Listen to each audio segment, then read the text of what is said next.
Hey guys good morning. જાગી ગયા બસમાંથી આવીને આપણા પાછા હોઈ ગયા હતા અને ઉતાવળમાં બધું ભૂલાઈ ગયું ઉતારવાનું.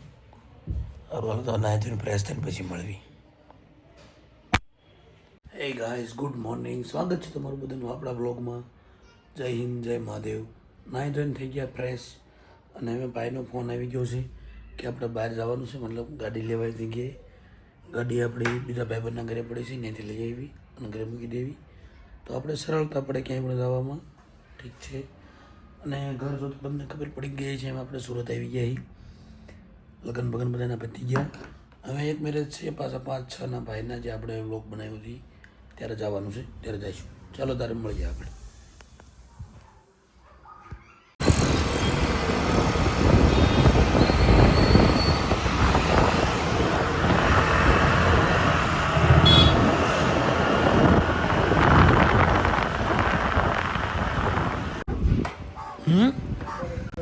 તો ઓલી ફેર ફોન કર્યો ત્યારે મૂકો ત્યાર નહીં પડી એમ નામ.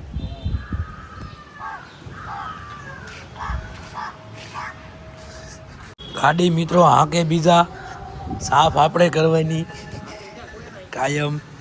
કેટલી પણ આમ આ અઠવાડિયે પડી કોઈ આઈડિયા નીલી આઈડિયા જ નહીં હોય એવું હે. બિચારી ડમરી ખાઈ છે ગાડી. આ ભાંગી નાખ્યું હે.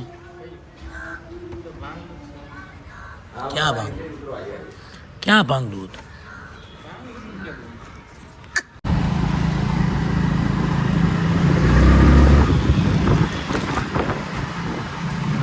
લ્યો મિત્રો, તારા લાઈન નીકળી ગયા આપણે ગાડી પાછું આપણું ઘરે.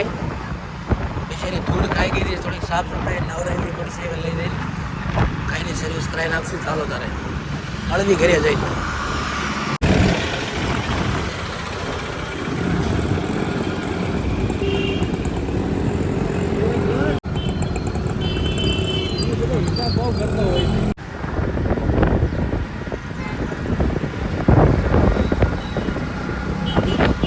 મિત્રો આપણી એક થઈ ગયો બીજો સ્કેમ.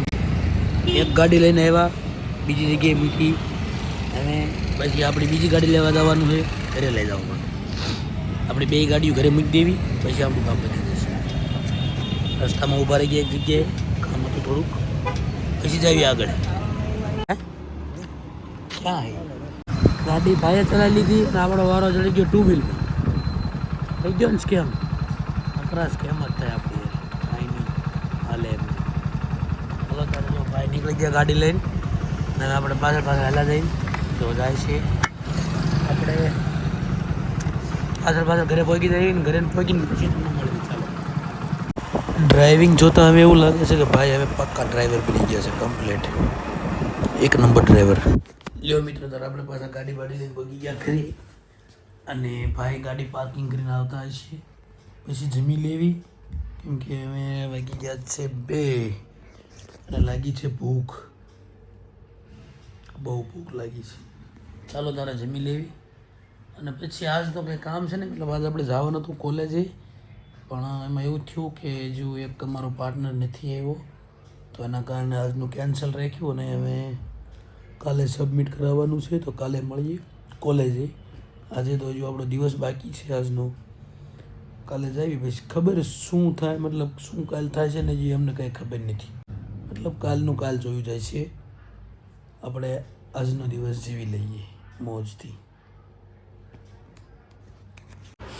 લ્યો ત્યારે મિત્રો આપણે ઉઠી ગયા, મતલબ કે સૂઈ ગયા હતા, તો અત્યારે જાગ્યા છીએ અને વાગી ગયા છે 7:15. બહુ લેટ જાગ્યા, કેમ કે બસમાં આખી રાત સૂવાનું તો મળ્યું, એના કારણે નીંદર આવી ગઈ. તો અમે થોડુંક કામ કરી લેવી. લેપટોપ ચાલુ કર્યું છે આજ છેલ્લા લગભગ 10 દિવસથી એવું ગયું, ત્યારનું તને કોણ યુઝ કરતું હોય, એટલે આજ યુઝ કર્યું છે. થોડુંક કામ કરી લેવી અને પછી મળવી. ઓકે. તમને પાછું એમ થતું હોય છે કે આ વ્લોગ બનાવતી વખતે નગરો સડ કરે, ગળું એનું ખરાબ હોય, તો મિત્રો યાર ખબર નહીં, ઘણો ટાઈમથી ગળું સારું થતું જ નથી. મતલબ ગમે ખાવામાં આવી જતું હોય કે લગ્ન પ્રસંગના કારણે એવું થતું હોય, ખબર નહીં. પણ અહીંયા મતલબ જેમ ખર ખર થયા રાખે એવું ત્યાં જ રાખે અને શરદી થોડી હોય જ. શું કરવાનું, તબિયત એમનેમ રહે, દવાથી પણ કંઈ ફેર પડતો નથી, ચાલ્યા કરે. બીજું તો શું તારે. ચાલો તારે મળીએ પછી તમને. એટલે હાલ મિત્રો રાતના વાગી ગયા 11 અને પછી આપણે કંઈ કામ હતું નહીં. આપણે જમીન પાછા લેપટોપ લઈને કામ નહીં મળ્યા હતા, કામ પતી ગયું એટલે પછી આપણે ઘડી કીધું આજે ટાઈમ છે ને થોડો બધું મૂવી જોઈ નાખી. તો મૂવી જોઈને પૂરું કર્યું અને આજના બ્લોગમાં એટલું જ. તો કેવો લાગ્યો બ્લોગ જણાવજો કોમેન્ટમાં. લાઈક, કોમેન્ટ, શેર, સબસ્ક્રાઈબ કરવા ન ભૂલતા. ગુડ નાઇટ, જય હિન્દ, જય મહાદેવ, બાય બાય.